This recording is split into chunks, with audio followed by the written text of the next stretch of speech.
வணக்கம். ஊக்கமும் ஆக்கமும் தரும் ஒளிக்கதிர் செய்திகள். செய்திகளை உடனுக்குடன் வழங்குவது ஒளிக்கதிர் செய்திகள். அழிஞ்சிவாக்கம் அருள் தரும் விநாயகர் கோவிலில் சங்காபிஷேக விழா நடைபெற்றது.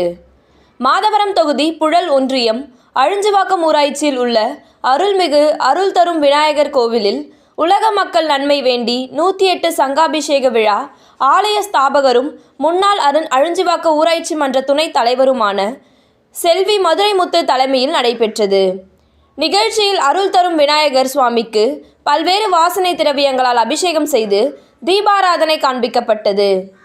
பின்னர் கணபதி ஹோமம் செய்து கலச வழிபாட்டுடன் சிறப்பு பூஜைகள் நடைபெற்றது.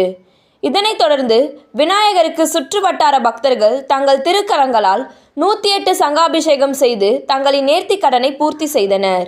மேலும் விநாயகருக்கு வண்ண மலர்கள் மற்றும் திரு ஆபரணங்களால் அலங்காரம் செய்யப்பட்டு தூபதீப ஆராதனை காண்பிக்கப்பட்டது.